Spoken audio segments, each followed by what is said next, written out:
Quick video, guys. The tiburon is going to scrap. As you can see, it's started to get creased.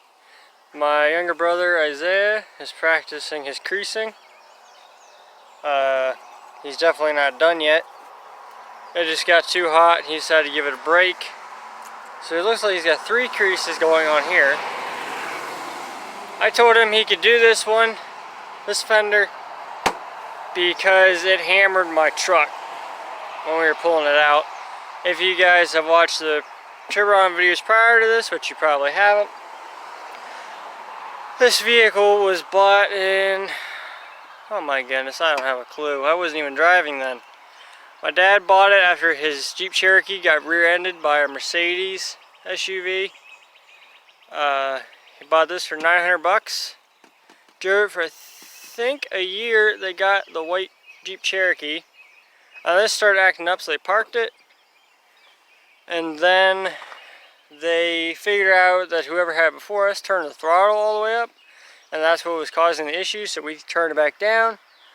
Ran it for, I want to say 6 months. No, not even 6 months, maybe 3 months. That whole time the transmission was slipping and making noises. So we knew it wasn't going to last much longer, and then it blew a radiator hose, which wouldn't be such a bad deal if he hadn't drove it for, I think he said 2 or 3 miles down the road.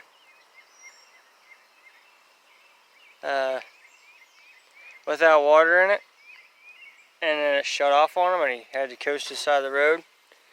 I'm still not clear why he drove it down the road, but that's beside the story. So I thought I could throw a head gasket in it, mess with the engine a little bit, and she'd fire up. Well, it just has no compression. So I'm giving it up. The scraps price is up, so it's going to scrap. And I'm going to pull the entire rear wheel setup, axle, and everything. That's the plan. All 4 struts. Same thing here. Whole spindle, A-arm, tie rod, axles. Because I believe all this will fit on my Elantra. But I'm not 100% sure, but I'm still going to keep the parts. Keep aluminum rims. These back tires are like new tread. Like brand new tread on these back tires. Yeah, there's not much else to talk about it, but I am really impressed at how tight he was able to get these. It was this fender was the first one he ever did. He did it beautiful, knocked the gas cap off. And he just, I don't know if you see on camera, but he just got it so tight. I was really impressed for his first time, you know. But it has this weird paint. I don't know if you can see that with the camera focus. This, yeah, you can't see it. But that gray, it starts right about there. It's got like, I want to say 1/4 inch of this paint stuff. I can't even tell you what it is. But it's just on there. So anyway, so we yanked it out with my truck. He did not have steering. Oh, I'm sorry guys, I thought I saw someone I knew pulling in the neighbor's driveway. But anyway, we didn't have the keys in the ignition, so we had no steering. The brakes are cut on it because we stole a piece of line. So he came flying up and hit the back of my Silverado and just dented this whole area and didn't even do anything to the truck, but just dented this whole area in. So then we shoved it back with the Derby Subaru, and no, there it is. Oh, whatever. So the section I cut out, I hit the license plate. They're really particular about their stuff being on here, so I can respect that. So this will be my dad's scrap cart. He'll get the money from this. But I could steal a lot of parts out of this. Of course, I still got my jack stand sitting in there. One of the things I wanted to show you was all the space with the back seat out of it. And we'll be able to stuff full. And of course there's more calipers I gotta take to scrap. But it was just awesome. There was a dent. This dent right here. We needed the back end over. And Josiah was driving it. And I told him, he told me, we need the back end over. So well, hang on, I'm gonna get the back end over. And I pounded it with the Subaru, just one hit. It's sitting on this grass. Had a little bit of dampness to it, and it just slid. I want to say 8 inches to a foot. It just slid. You can see on the tire where the rust from my bumper hit it. I was just amazed. It was my first time hitting another car with a car. Here you guys can tell the stuff that's on there. I can't even explain what it is. It's almost got like a dent-proof plastic coating on it. And even with that, he was able to do pretty tight creases. Now he did not start this side. Josiah started this, and he was actually finished it. So he still got pretty tight in the back, but up here it's kind of rounded. But I think for his first time, that's pretty decent. So I got a lot of parts to pull out of this, as I want the radiator on the AC condenser. I want all of that junk. Yeah, let's see, a 16 valve engine. I'm going to be stealing the whole block header. Nah, header. Well, I'm stealing the header because I'm going to make a header for it for the Elantra. But I am going to steal the whole head off the engine head, as it's solid steel. But look at all that water, guys. All that came out of the back of the block. We pulled a hose off of this and gave it to a guy that broke down in front of our house in a Honda Accord. So the rear hoses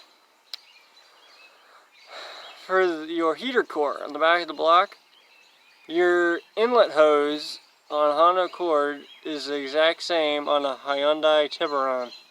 Just something for you to keep in mind. If you ever blow one, you got one sitting in your driveway, don't go to the store.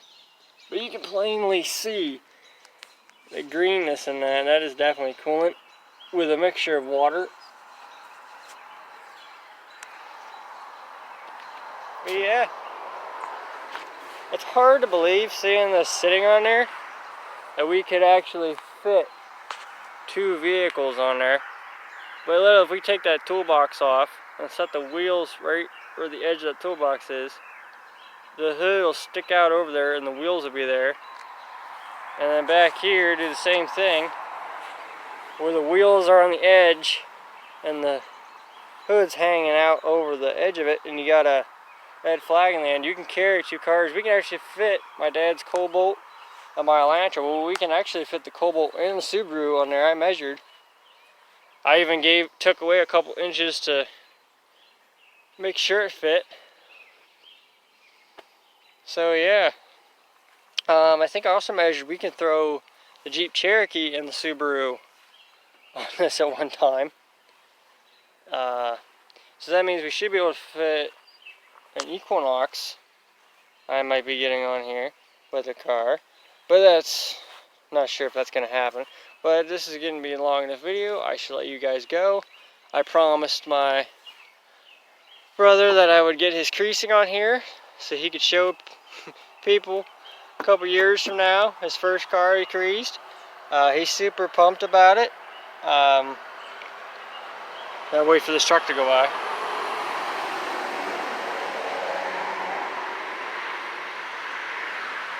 So my brother decided he's really into archery, and he told me when October comes for Chaos in the Valley, he's not going to be able to go because of archery.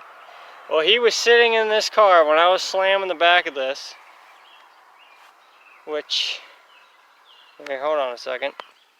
Alright, so I'll try to get in the license plate, but we moved the trunk lid.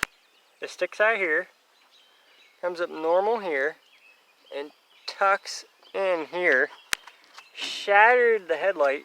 Oh, that's something else I want to show you guys real quick. Because of course this, great, now I gotta cover up that license plate with something. But I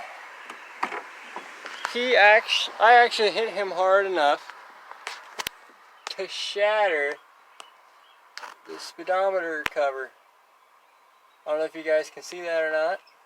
I can't open the door much further because of the creasing. But it shattered it. I don't understand how it could have broke that and not touched anything else. Like, I don't know if it bent somehow, just flexed enough to crack that or what, but it did. It just blows my mind. But, you know, wonders of vehicles, of car crashes. But yeah, so he was in it the whole time. I hit on the back, I hit on the side. I really hit him on the side, set him over. And I think a big reality check for both me and him when I'm sitting in the Subaru backing into that car, and we can just feel the whole thing's jolting and we're not even moving that fast. Like, we were doing those little love taps, just knocking them across the yard right there. So yeah guys, this is about to be an 11-minute video, so I will catch you guys next time.